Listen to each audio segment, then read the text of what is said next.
Hi, I'm Sophia Alessandrini, and I want to personally thank you for being here.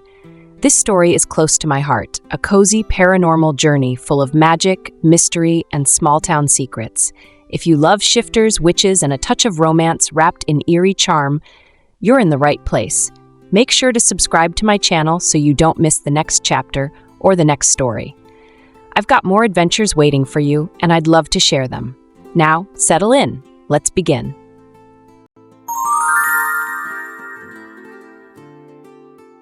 The arrival. Thea. After a long day of driving and getting lost, thanks to a map that forgot the name of the road I needed, I finally found the right turn after a gas station fill-up, and a very patient clerk who pointed me toward Wolf Creek. I was driving Spellbug, my 1970s Beetle, inherited from Granny. We all named the cars passed down by women who loved us, small gestures of continuity.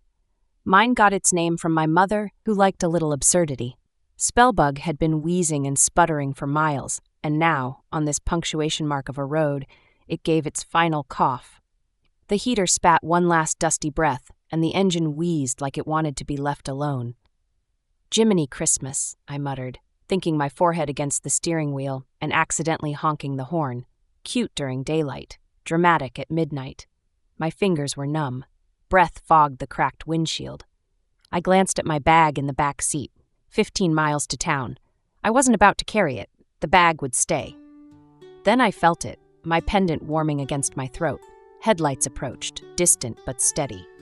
I tell myself stories the way other people tie their shoes. It's how evenwoods stay stitched together. "Evenwoods endure, roots and all," I whispered, fingers worrying the silver vine of my locket until the chain hummed against my skin. The phrase steadied me like breath, small, steady, insistently true. I'd come to Wolf Creek because it was the last place my mother had written about in detail. Margot, her childhood friend, and the only person who might know the family history I'd never been told, had promised to help me get on my feet. I'd promised myself I'd find answers, tidy up loose endings, and maybe learn one useful thing about the Evenwood women. After all, I was Anthea Evenwood. Legacy pie and motherly love. Drake. The scent of rosemary and slow-roasted venison lingered in the dining room, though the plates had been cleared. A silver bowl of perfect apples sat between Drake Lyle and his mother, Annabelle. Across from them, Margot, Annabelle's best friend and self-proclaimed life advisor, sipped her tea, gaze sharp and expectant. Drake felt the familiar pressure between his shoulders, tighter than his dress uniform collar. "That pie's cooling beautifully, Drake," Annabelle said sweetly, which meant trouble. She tapped her fingernail on her crystal glass. "But before dessert, we need to address the main course of your life. You're 32. The Alpha line can't wait for your commitment issues to resolve. I want grandkids, gorgeous little Lyles, soon." Drake folded his napkin with precision. "Mother, we've had this conversation. I'm busy. The sheriff's department is stretched thin. There's trouble on the outskirts. My focus is the pack, not dating." He avoided Margot's gaze, knowing she was silently grading his performance. Margot's voice was dry as parchment. "Being a respectable sheriff is commendable, but being alpha is a duty. The two go hand in hand in Wolf Creek. A man of your standing, respected, powerful, needs a wife. It stabilizes the pack, shows the council you're settled. You can't lead while living like a lone wolf waiting for a midnight call-out." Annabelle softened, but her tone held iron. "We're not asking you to jeopardize your work. We're asking you to uphold your responsibility. Your father would have wanted you happily married, running a proper household, guiding the next generation. It's not about finding just anyone. It's about securing the future." The message was clear. His single status made him seem erratic. Incomplete. Drake stood, chair scraping softly. "I understand the duty, Mother. I do. But I'll handle my love life when I find the right woman, not when the dessert cart arrives." He walked out into the porch air, the weight of their expectations pressing against his back like a heavy cloak. Driving back to town, he let the engine hum soothe him. Alone wasn't a bad word. Outside, the Montana night stretched wide and black, stars indifferent overhead. Moonlight poured over the asphalt, sharp, crystalline, a reminder of the power he carried and the threats he guarded against. His gaze flicked to the woods. Lord Seth Lord was growing bolder. The wards protecting Wolf Creek from vampires had been failing. subtly compromised for months. Every broken line, every strange sighting was a failure. And that failure weighed heavier than his mother's insistence on grandkids. He hoped the patrol logs showed nothing unusual tonight. He needed quiet. He needed control. He definitely didn't need complications. Spellbug and a diet of thrillers. Thea headlights cut the dark behind Spellbug and slowed. A man stepped out of a truck like the road had summoned him for dramatic effect. Tall, built like a monument, wearing a jacket that had seen better winters and a face straight out of a brooding wanted poster. He carried a rifle slung across his back. My thriller-trained brain immediately began narrating possibilities. His eyes were hazel, shifting gold to gray. His jaw looked like it could close on a lie. "You okay?" he asked, voice neutral as gravel. His posture said he'd rather be anywhere but here. Midnight, broken-down beetle, nervous bookish witch. "I'm fine," I lied. "Spellbug's just being dramatic." I glanced at my car, my only inheritance besides the pendant. "It's a cold night. You'll freeze by dawn. Hop in the pickup. I'm Drake. I'll take you to town."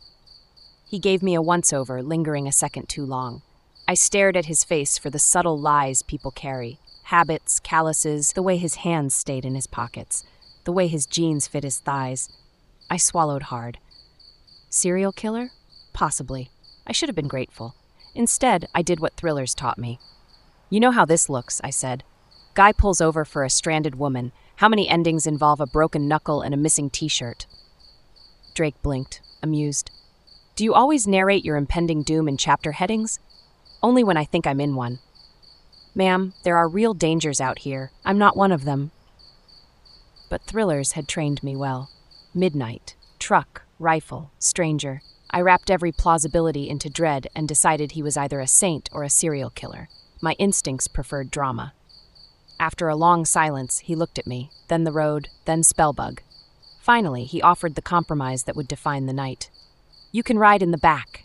He climbed into the cab, muttering, "God knows I can't leave you out here at the mercy of night monsters."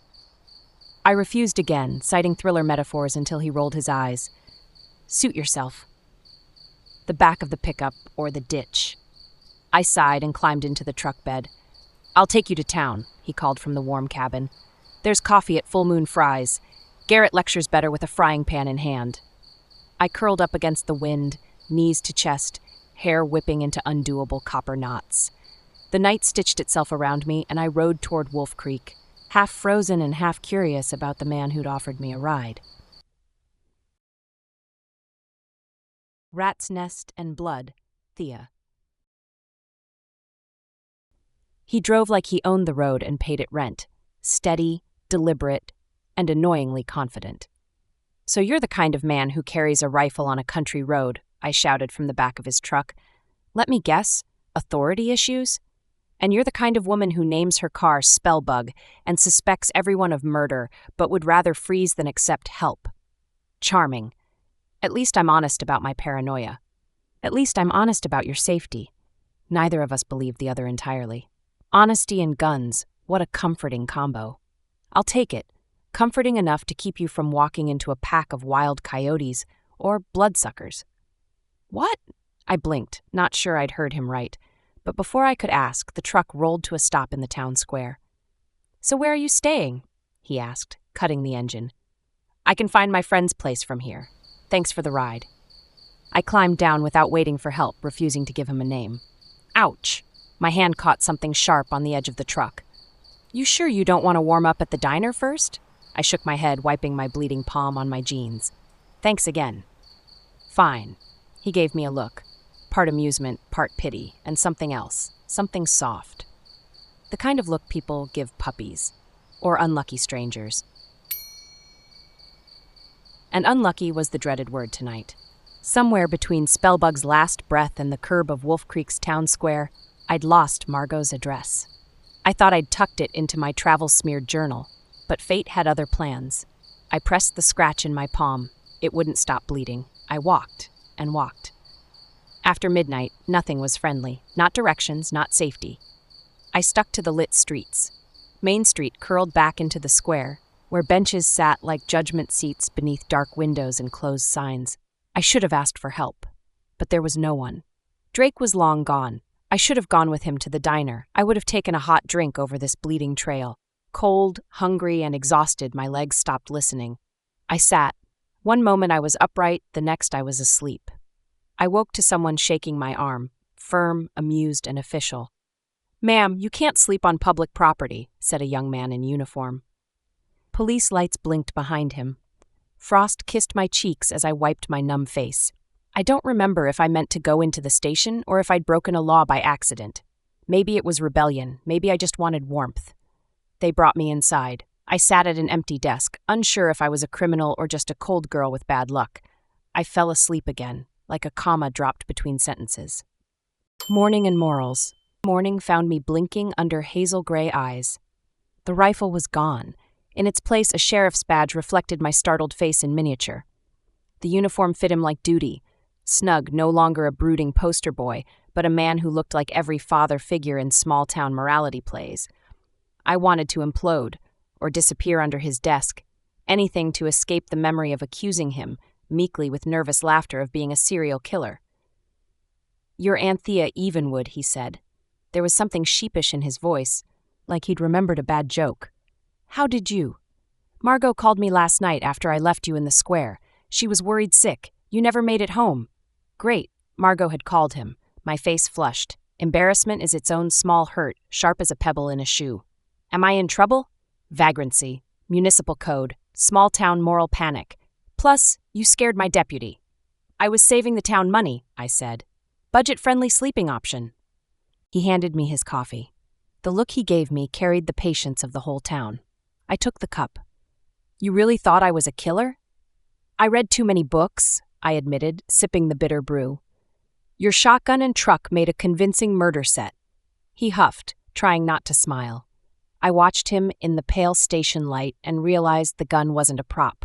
It was part of the job. He'd pulled over because a woman on the road could freeze, or worse. He cared, and that made me feel grateful and guilty.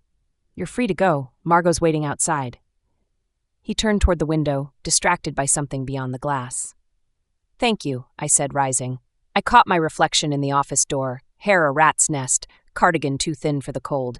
Daylight felt like sand in my eyes. I could have slept for days. Outside, the sound of a crowd surprised me. Wool coats, knit hats, a shifting mass of voices. I leaned on the flaking rail, searching for Margot's red henna curls. But I saw something else. The vines. Thea Wolf Creek looked like something out of a horror story. Vines, fat and fast, had sprung from nowhere. They threaded through window boxes above the bakery, braided up iron lampposts like verdant ropes. On Main Street, they burst through asphalt cracks, swamping sidewalks, and curling around benches like the one I'd slept on. Someone joked the town had finally gotten a facelift. No one laughed. "Thea!" Margot's voice called. I searched for her, but all I saw were angry faces turning toward me. The crowd fell silent. Then came the murmurs, low, ugly, building like a hiss. A balding man in a red tie stepped forward, politician type, hands steepled, eyes narrow, mouth a hard line. "The vines came with her," he said. "The town was cursed the moment she arrived." He wasn't yelling, but the force of his glare was louder than all the whispers. "If you brought us bad luck?" Someone hissed. "You best be willing to fix it." I wanted to say I hadn't brought anything, just a pendant, a heart full of questions. Not even poor Spellbug, who was probably somewhere between Valhalla and the local mechanic, if the vines hadn't swallowed the road. "We can't be having this," others muttered. The words didn't matter. I knew their meaning. Small towns are cruelly talented at suspicion. I should know. My mom and I moved constantly. They were looking for a scapegoat, and they'd found me. A strange girl with no ties, who showed up when everything went wrong. I'd been in Wolf Creek less than a day, and already I was standing on its only hill, staring down at my own public shaming. The steps felt rough and cold beneath my sneakers as I moved to meet Margot. The air around me grew heavier, thinner. Suspicion had mass. And then Margot appeared, like someone delivering groceries and consequences at once. A small redoubt of composure, her French lilt turning brusque sentences into declarations. "The vines and the verdict, Thea." "Victor, she just got here. You can't blame her for this green mess." "She's a good person," Margot said, her voice sharp with conviction. She looked from the balding man to me, her gaze protective. A good person doesn't show up the same day a curse blankets my town, Mayor Thorne growled. His voice cut through the crowd like a blade. Worse? What, are you going to burn her at the stake? Margot snapped.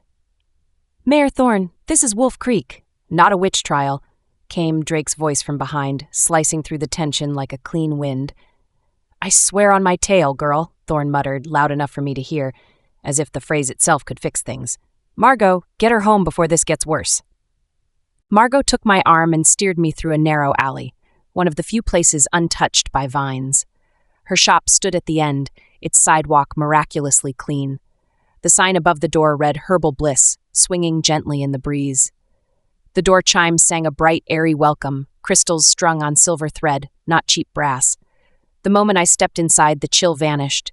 The air was thick and warm, layered with scent. Sage smoke, clean and herbal, mingled with the sharp zest of lemon. Beneath that, the deep fragrance of dried flowers, exotic resins, beeswax candles, and something older, earthy and wise.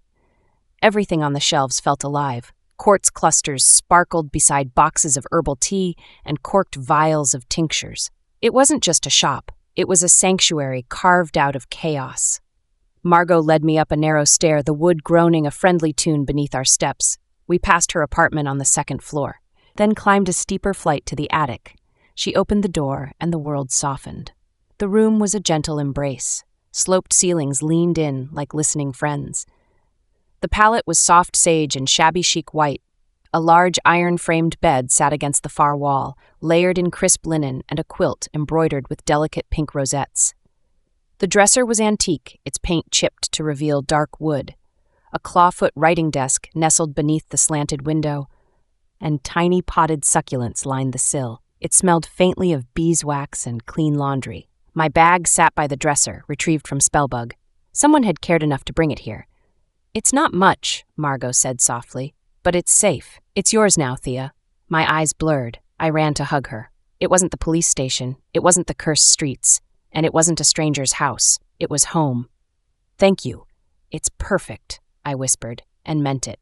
Margot settled onto the chaise by the window, her grin patient and sly.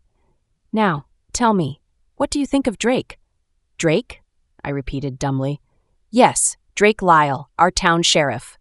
Her French inflection made the name sound like a charm. I blinked and gave her the abridged version. Spellbug died. Drake carried a gun. I thought he was a murderer because I read too many thrillers, and then I slept on a bench because I lost her address and hope. Margot's face softened when I named my mother. Then it hardened into a resolve I recognized from old photos. So did you spend the night at the station with Drake? Oh no, I never. I got arrested for sleeping on a public bench, I admitted, suppressing a yawn. Oh, Thea, from now on, no wandering at midnight, mademoiselle, and no sleeping on benches. Her tone was motherly, amused. I nodded, grateful. Take a bath, rest. We'll solve the world's problems after you've eaten. Full moon fries and the horrifying truth, Thea. The next morning, I came downstairs to the scent of cinnamon and apple. Margot was making crepes.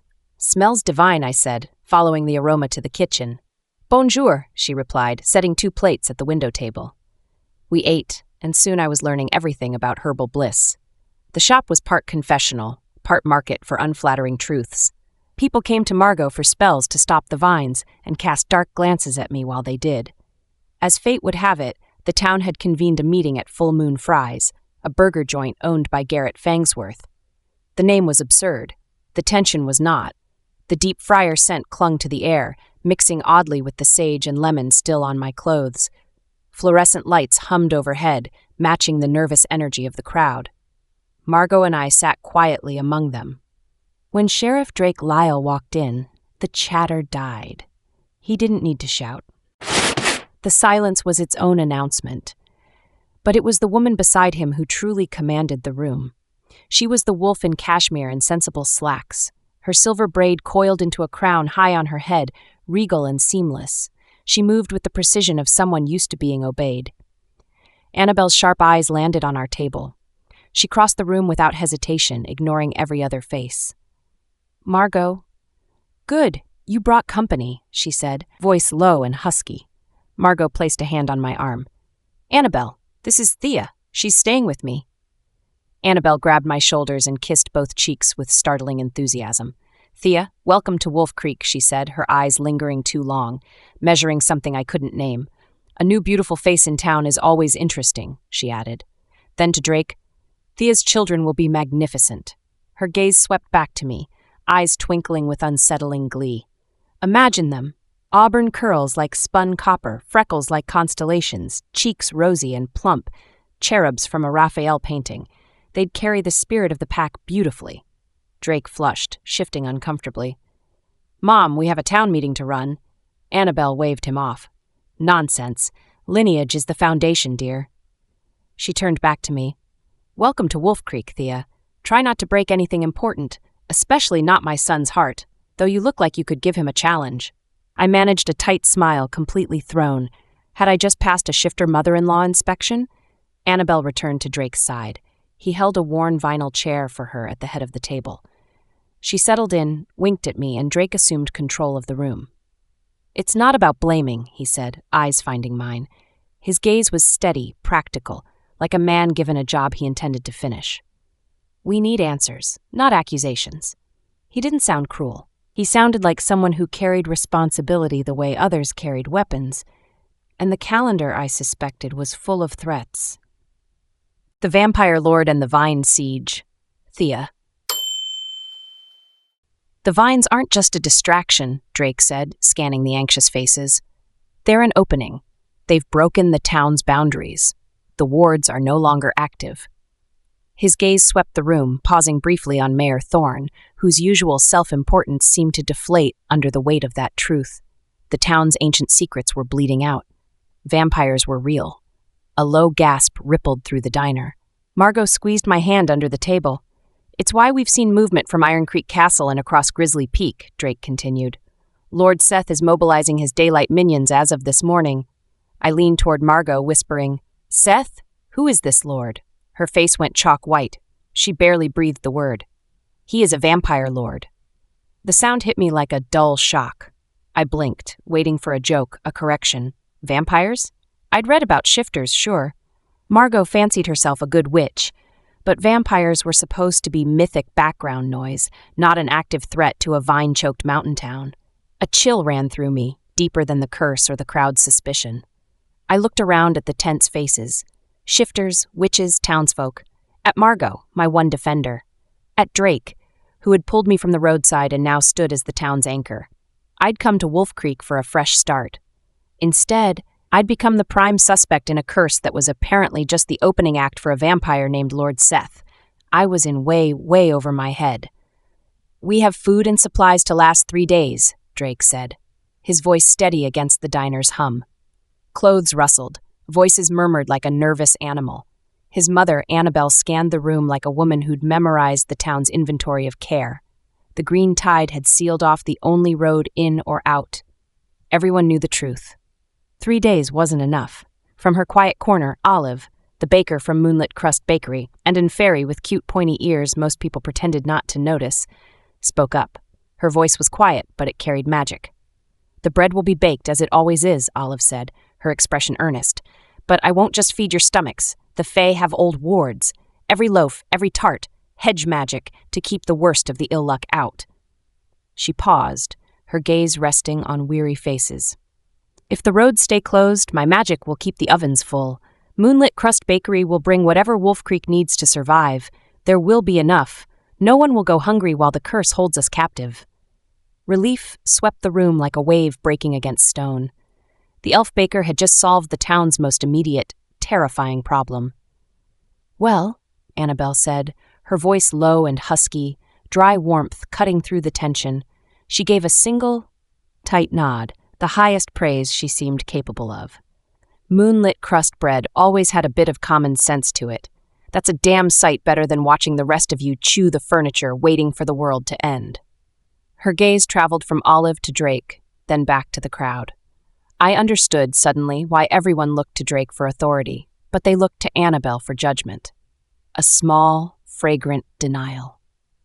Thea. The tension didn't break when Sheriff Drake Lyle thanked the town and wrapped up the meeting. It just changed texture. from a hard knot to a thick, anxious haze. As people dispersed, whispering about charmed bread and cursed vines, Margot pulled me toward the exit. We had to step over a new vine curling across the entrance. "Come on," she muttered. "You need to meet Olive. She's the only person in this town who sees a crisis and decides the best defense is cinnamon." We navigated the sidewalk toward moonlit crust bakery. The vines were everywhere now. I wondered if we'd make it through the night before Wolf Creek turned into a prison. Inside, Olive was already wiping down her counter, a thin strip of a girl with pale flax hair and flour-dusted sleeves. She looked about 24 and moved like a willow switch, graceful, resilient. "Olive, this is Thea," Margot said, nudging me forward. "She's the new resident everyone's decided is a curse on legs." Olive looked up, unreadable for a beat. Then a small, genuine smile bloomed across her face. It hit me like sunlight on damp soil, warm, easy, and completely accepting. "Welcome," she said, voice soft and amused, the antithesis of Annabelle's booming presence. She reached under the counter and pulled out a golden brown pretzel, still warm. "Here, you look like you need something savory and a bit stubborn." Her pixie cut shimmered as she handed it to me. "Baked with extra salt and a pinch of denial of doom. Eat it now, or you'll chew your own lip off later." I didn't know whether to laugh or be scared. I took a bite. It was perfect, soft, chewy, rich. "How are you going to handle the food supply?" I asked, chewing slowly. "Someone has to," Olive sighed, leaning against the counter. She added a spoonful of flour and a pinch of shimmering blue powder from a vial hidden in her apron into a bucket of dough. Her hands moved with quiet, practiced magic. With the roads cut off, relying on Mayor Thorne to prioritize anyone's survival over his re-election chances is what I call the real curse. We laughed.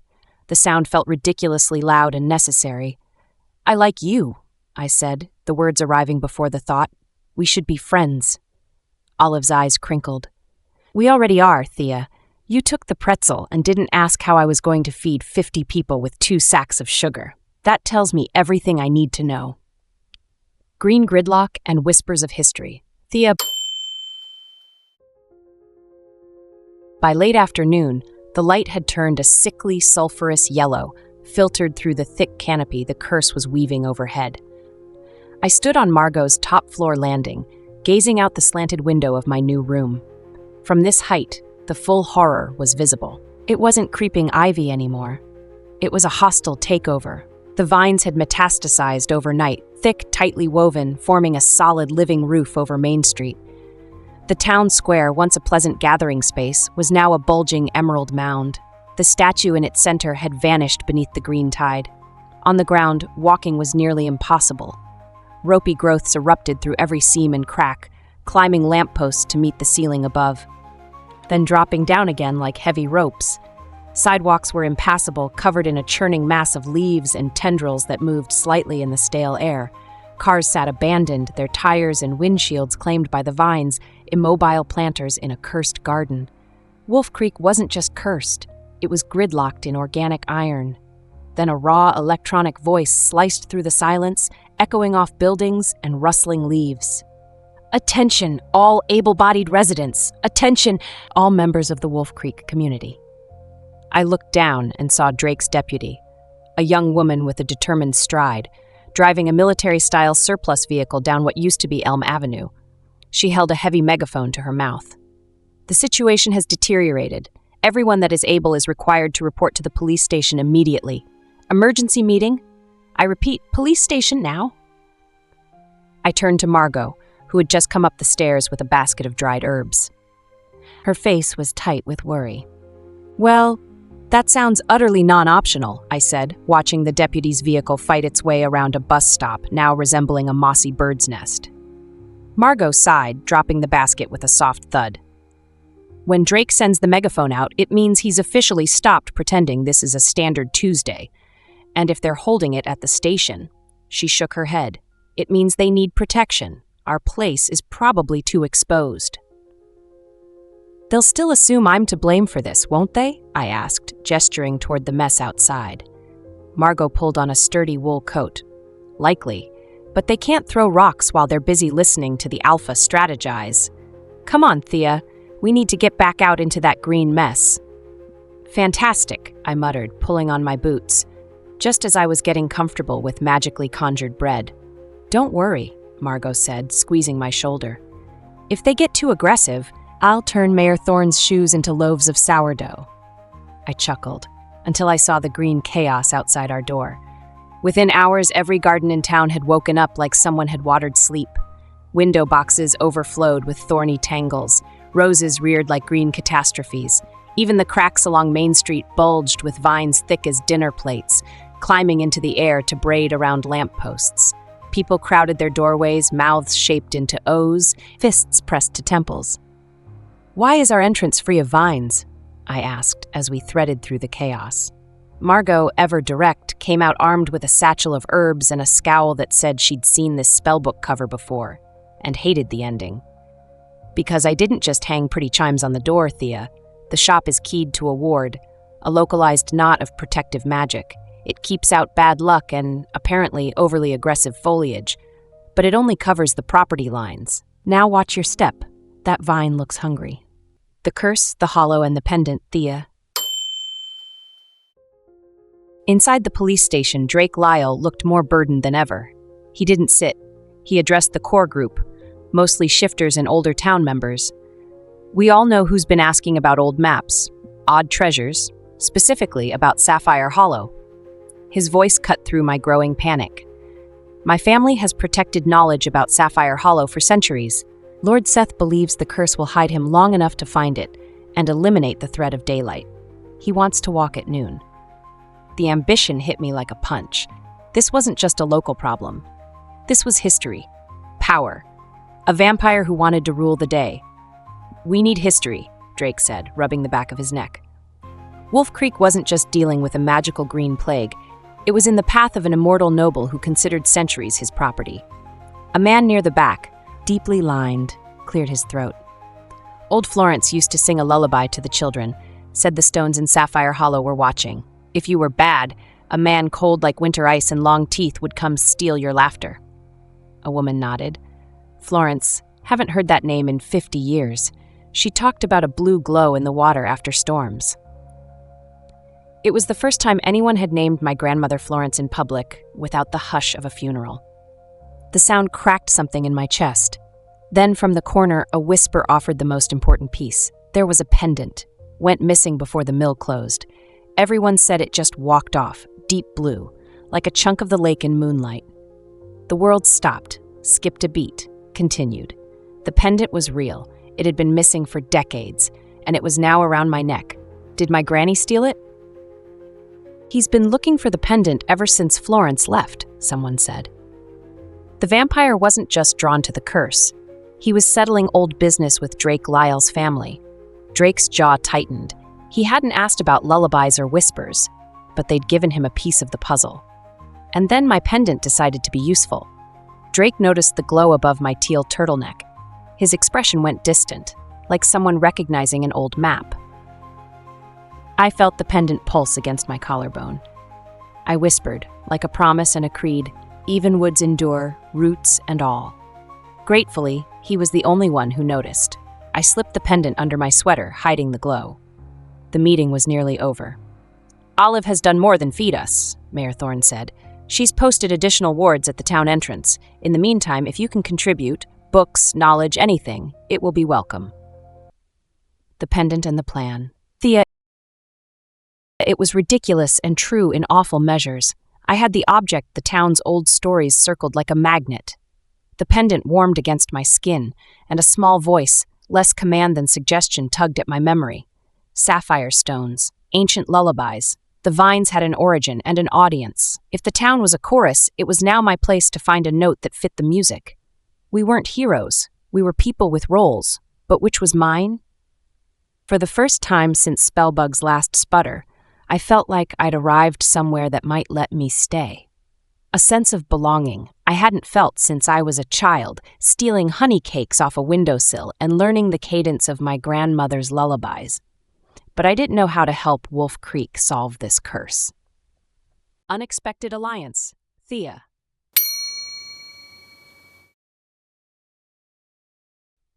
The police station buzzed with hushed conversations and the low crackle of Drake's radio. Margot had drifted toward a cluster of women, including Annabelle, who now held court with the formidable quilt, book, and wine group, leaving me feeling like a misplaced puzzle piece.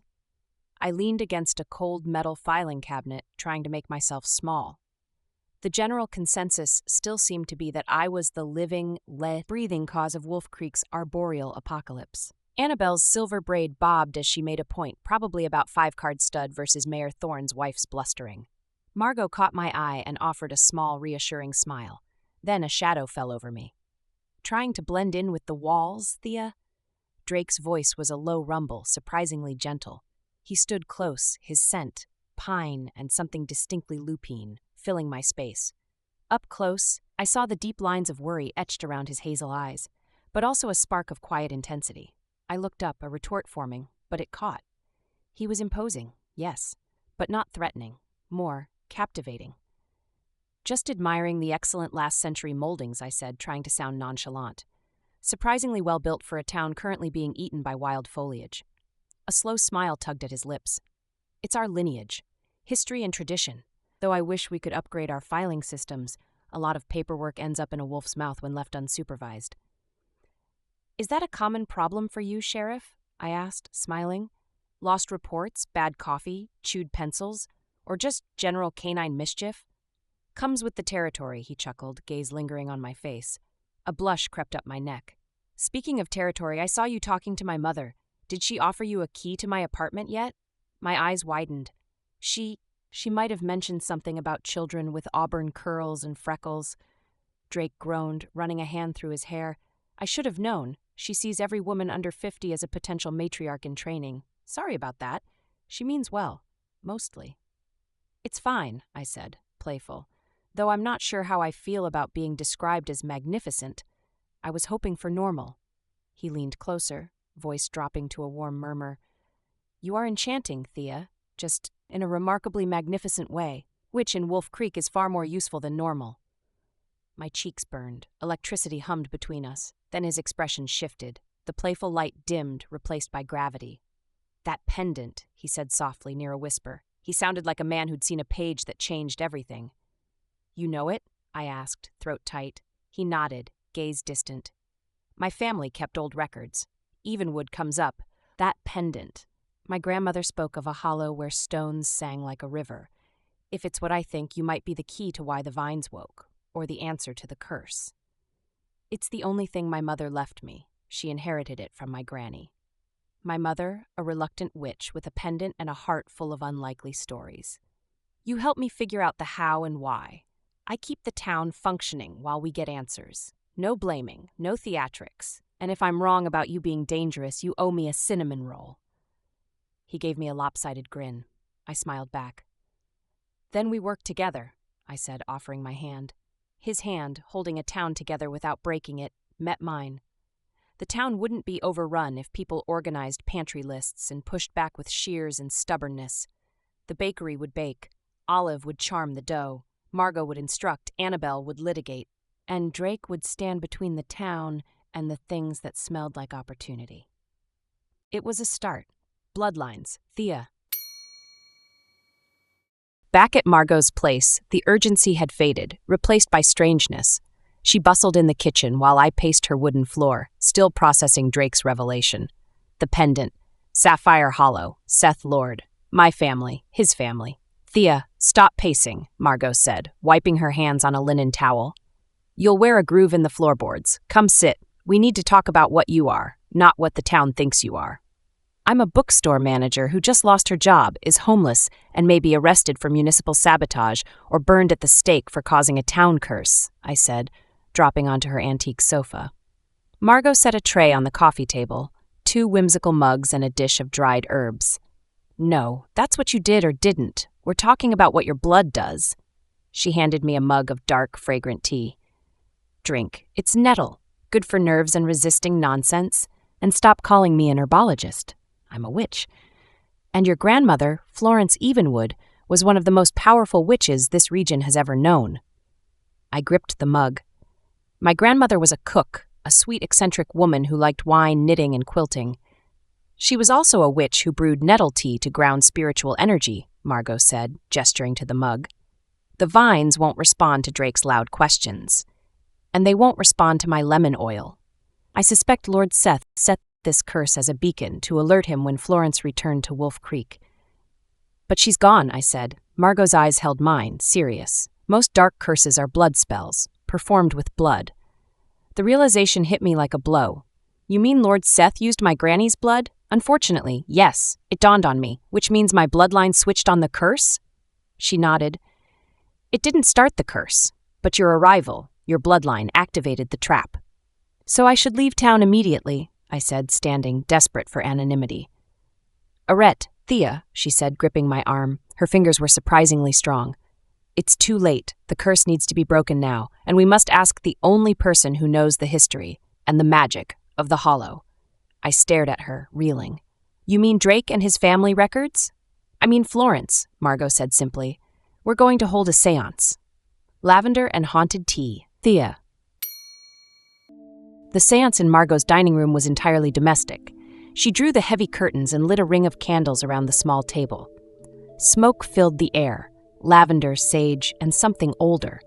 Margot said it would keep the spiritual energy grounded, so the ghost would be chatty rather than dramatic.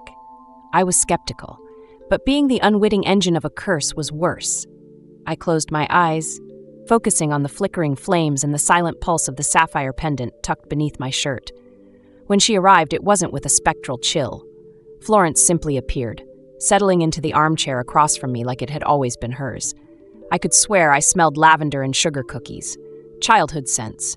Her kitchen. Margot's sharp eyes softened, the kind reserved for small miracles. Thea, Florence said. Her voice was warm wool and lullabies. Granny, I smiled. I wanted to hug her, but Margot had warned me not to touch her energy field. One wrong move and the séance would end. I'm in Wolf Creek, I said, chuckling nervously. In a bit of a pickle. What kind of trouble? She asked. Lord Seth has cursed the town with vines, rapid growth. Everyone thinks I caused it. Oh dear. Florence shook her head. You must understand the beginning. Long ago, I loved the wrong kind of beautiful. I loved Seth. The name hung in the air, cold and terrible. I loved him, she continued, voice heavy with regret. But his ways weren't possible with mine, or with the town. His power demanded too much shadow. When I left Wolf Creek, the town council, the shifters, the witches, gave me that pendant. It was a lock. I was meant to carry the key far away. She looked at me, spectral gaze sorrowful. I spent my life trying to erase that past. I changed my name. I moved, but I couldn't stop myself from telling your mother those old tales. She told you the stories as harmless fancy, never suspecting my lullabies would one day bring you back. I looked down at the pendant. Not sentimental jewelry, but a generations-old ward. You have the pendant, Florence said. The Hollow remembers you. It will answer only to blood and to the true beginnings of song. True beginnings of song. What does that mean? I asked, desperation overriding decades of skepticism. When the vines grew, it called. You must call it back the way it was spoken to, like a child from the Hollow. Your blood remembers. You have to let your power out with your soul song. Even wood hands can mend, not harm. I thought of the pendant, teardrop sapphire, vine-stitched silver, pulsing like a heartbeat against my sternum. I finally understood the gravity of Florence's words. I wasn't a stray page. I was a paragraph someone had underlined. So, I said, looking from the now silent armchair to Margot, I have to accept I'm a witch, become a hero, and perform an ancient ritual, all before Lord Seth. Lord finds out I have the pendant and uses the curse to walk at noon? Margot nodded. Sounds about right. Welcome to Wolf Creek, Thea. The pendant didn't lie, but it didn't hand out directions either. Green chains and a heart's defense. Thea. Twilight in Wolf Creek was a muted, dangerous hour. The last shreds of sunlight were vanishing. We shouldn't have been outside, but Margot insisted on retrieving a few magically charged items she'd left with Olive. We walked from the safety of her shop, threading carefully through the outskirts of the town square. The canopy overhead filtered the light to a pale, sickly gloom. I focused on each step, climbing over massive ropey vines that crisscrossed the pavement like the roots of a monstrous tree. The air tasted stale, damp. I still think we should have stayed tucked up with rosemary and nettle tea, I muttered, hitching my coat over a spike of vine bursting through the asphalt. Florence's warning echoed in my mind. My blood had activated this mess. The town felt like it feared me more than the vines. We could take refuge at the station, Margot said, smirking. You could help Drake Lyle. And be under Mayor Thorne's thumb and Annabelle's matchmaking gaze, I scoffed. No, thank you. Allures. We're safer at home. The wards are strongest at the shop. Home. The word felt strange, but comforting, especially with the cool weight of the sapphire hollow pendant resting against my sternum. I'd layered up. Linen wrap, sweater, scarf, wool coat. It was my secret, the ancient lock to the town's salvation. And I guarded it fiercely.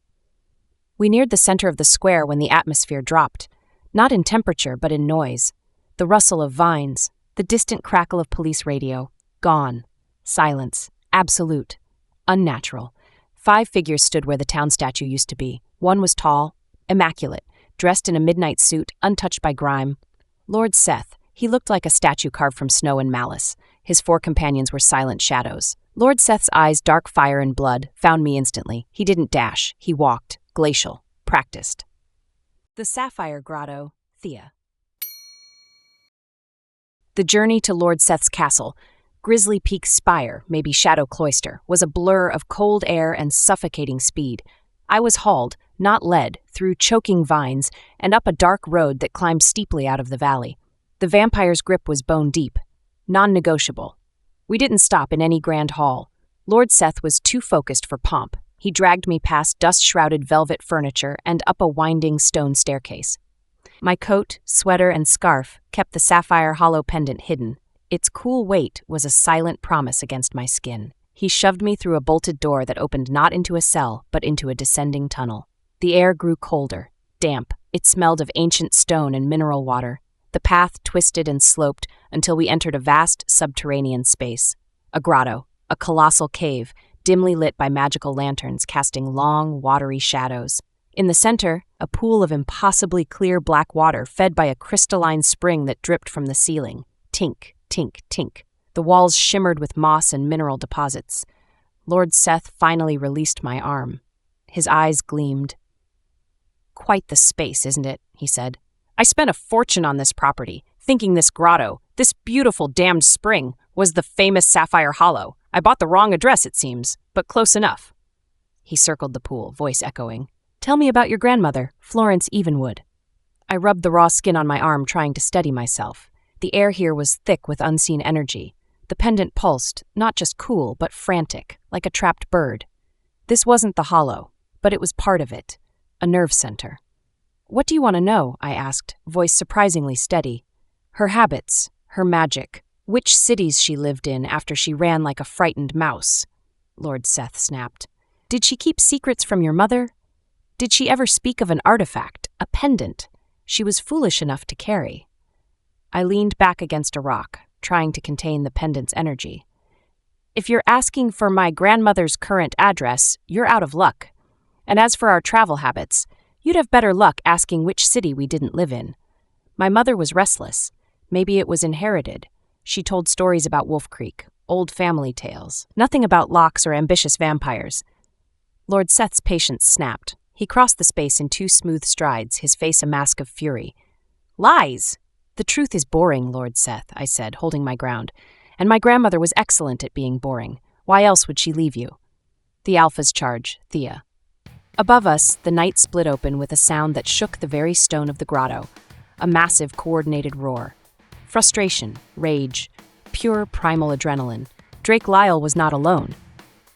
I heard the dull thud of explosives, then a ragged howl that meant the Alpha had led the pack army through the castle gates. The vampires had prepared for one shifter. Not a full-scale assault. It was a plan. Drake and the shifters for brute force, the others for strategy and backup. They hadn't just brought the Lyle family pack. They'd brought the town's true defense. You really thought you could just take her? Came a familiar, dry voice from above. Margot, fully in her element. That's the sound of a very expensive rescue mission, Lord Seth, I taunted, watching the ceiling nervously. Lord Seth's eyes narrowed, his attention shifting from me to the threat above. Crude noise. No matter. I have what I need. The bloodline is here. He reached for me again. Too late. The heavy grate above the grotto crashed inward. Dust and debris rained down, followed by Olive, the elf baker, landing lightly on her feet, a heavy iron rolling pin in one hand, a bag of shimmering blue dust in the other. "Sorry, Lord Seth," Olive called, voice unnaturally loud. "The bakery is closed to uninvited guests, and I'm quite crossed you forced me to close early." Behind her, Annabelle Lyle's voice rang out, furious and maternal. "If that little worm thinks he can keep nice, healthy grandchildren from me, he has another thing coming." She held gardening shears like a symbol of war. "I am going to prune this menace." Drake's command echoed. "Hold the doors, Margot! Hit the support beams! We're taking the castle down!" The battle had come to the grotto, and now that I knew this cave was the Hollow's heart, I realized I didn't need a quiet room. I needed 1 minute, 1 drop of blood, 1 song. The Hollow sings, Thea. The air was thick with ozone, damp stone, and wolf fur. The battle was a cacophony, snarls, shattering rock, cracking wood. Drake's roar had signaled the attack. Now his massive form was locked in brutal combat with Lord Seth near the spring. I was tied to an old metal chair near the pool's edge, the ropes cut into my wrists. The ceiling groaned. Annabelle's advice was being taken seriously. Drake slammed into Lord Seth like a battering ram, shoving him away from the center. The impact sent rock and water flying and knocked my chair to the stone floor. I hit hard. The wind left my lungs, but the fall was a blessing. I was closer to the spring, closer to a jagged shard of quartz. "Margot, now!" I gasped, fumbling for the shard. Margot and Olive dropped low. Margot sliced the ropes with shears. Olive smashed the chair legs with her rolling pin. I ignored the fray. Garrett, Mayor Thorne, the pack holding the line. My focus narrowed to the pendant's cool pulse against my chest. With a shaking hand, I pressed the quartz into my palm, reopening an old scar. A single bead of blood welled up, red, bright, defiant. I crawled to the spring's edge. The pendant vibrated violently, humming through every layer of fabric. I leaned over the pool and let the drop fall. Then I sang. It wasn't powerful, it was soft. A lullaby Florence had hummed to my mother to me. A melody about roots, light, and things that endure. "Even woods endure, roots and all," I sang, voice thin but growing stronger. The grotto didn't explode with sound, it exploded with light. The cavern walls sparkled with impossible luminescence. The spring flowed with crystal-clear streams and fairy lights, reflecting off blue-hued rocks like 1,000 miniature pendants. This wasn't a mistaken buy. It was a conduit, the underground heart of Sapphire Hollow. Lord Seth paused, eyes wide with devastating comprehension. He had underestimated everything, the lock, the key, the power beneath my clumsy layers. "The pendant," he rasped, seeing the glow beneath my shirt. "You had it all this time." But the magic was already loose. Energy poured from the spring, pure, clean, directed by my blood and my song. Magic of mending, not harming. Outside, in Wolf Creek, the curse was breaking.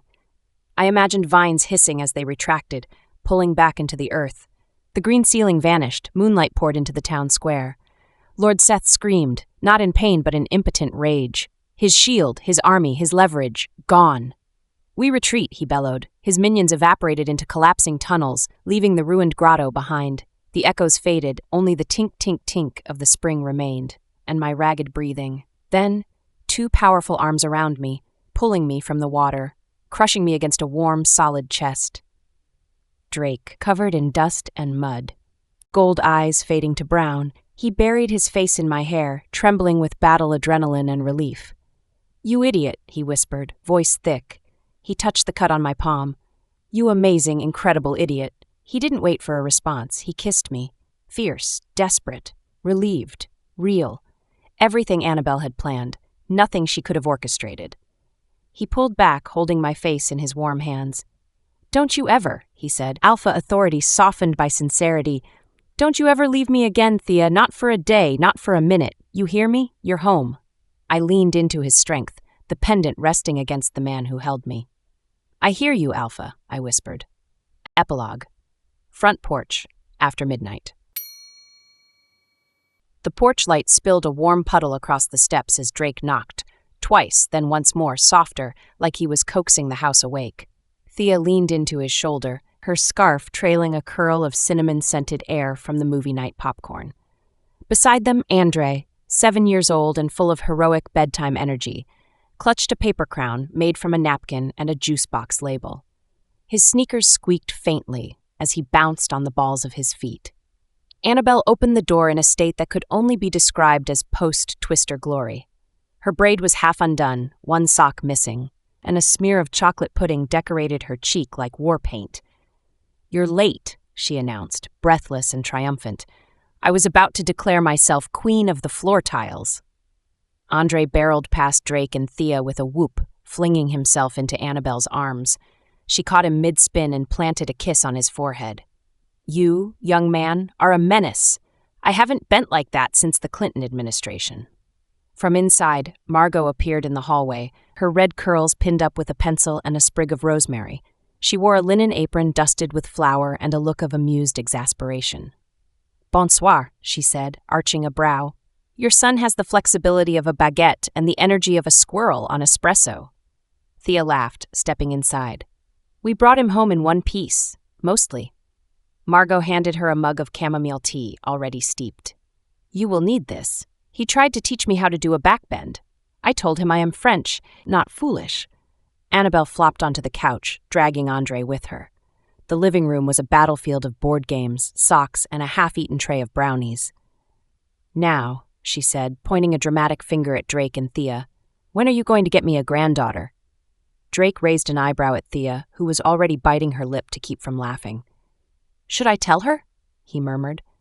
Margot, already settling into the armchair with her tea, gave a subtle nod. "Tell her. She will explode either way."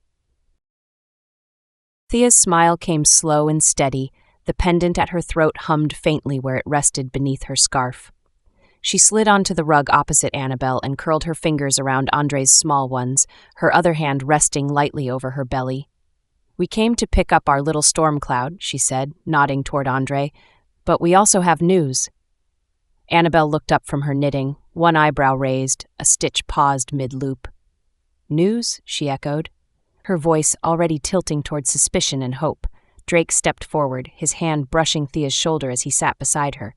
"We just found out," he said, his voice low and warm. "It's a girl." For a moment, the room held its breath. Then Annabelle's knitting needles clattered to the floor. "A girl?" she gasped, eyes wide. "You're having a baby girl?" Thea nodded, her smile blooming fully now.